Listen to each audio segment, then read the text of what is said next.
I'm here in gorgeous St. Genevieve County, Missouri, and I'm at Chaumette Vineyards and Winery, and today I've got a treat for you because we're going to tell you all about how to use and enjoy Missouri wines. Now, the coq au vin that you're making, you call it the Chaumette chicken? That's right. And it's on the menu constantly. It is. When I started developing the menu, I wanted to make sure that we had a couple items that would never change. And so this is one of those things that we deem uniquely Chaumette. One of the things that is really notable about your menu is that you highlight all of your local producers, really quite prominently on the menu itself. If it's local and it's fresh and it was made or plucked out of the ground, the day before or the day of, it makes my job just that much easier. And so this bacon in particular is from Stonie, which is in Perryville. Okay. The onions are from a local farmer in St. Genevieve. They're beautiful onions. I've cultivated some relationships with some local mushroom hunters, and so I get morels and chanterelles locally. The shiitakes in here are local, and so we've always got a good portion of mushrooms on hand. Talk about the use of the Chambourcin specifically. A lot of people are familiar with Norton as a state grape, but not necessarily Chambourcin.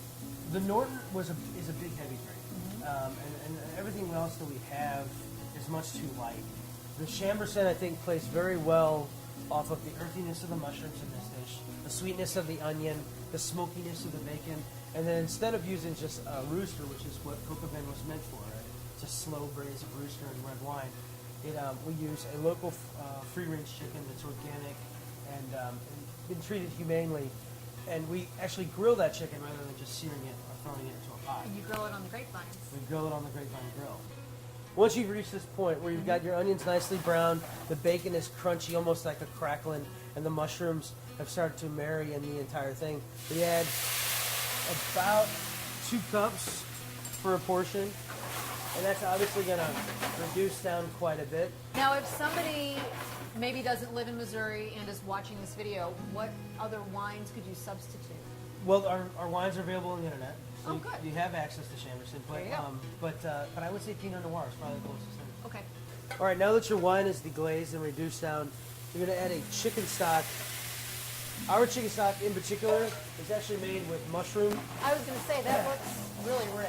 Really rich. So we roast the chicken bones, to get a nice deep flavor out of that, and then actually also use mushrooms, which gives it a really deep kind of earthy and dark brown color, of course. The only other thing we're going to add to this is a little bit of chopped thyme and rosemary from our garden right out front of the restaurant, and some parboiled potatoes. And you those can are also local use too. Turnips, radishes. They are. And in the fall, we'll use a little turnip in there with the potato and not tell anybody about it. That way they won't have me leave it out. We're going to put it in a 350-degree oven for about 20 to 25 minutes. So Hank, you're the owner of the winery. Yes, I am. Yes, And I so am. you get to enjoy Adam's food Well, I all the thought- time. I do. So I thought maybe I'd carve you off a little piece. Perfect. Today. So What is it that you want people to experience when they come and dine at the Grapevine Grill? well, we really focus on this matter of local food. And in fact, if you open our menu, you will see pictures of all the people that we buy from. You're such a part of the community and being able to support your fellow farmers, because a lot of people don't really think about the fact that being a winery owner, you are a farmer. Well, that's absolutely true, and we view ourselves that way.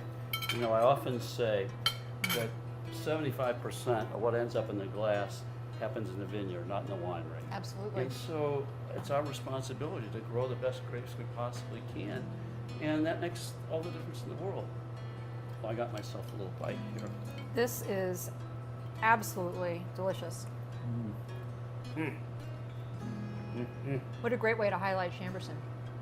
This man knows a way to fix chicken like no one else I've ever been around. And of course, the recipe for this fantastic dish is at feaststl.com.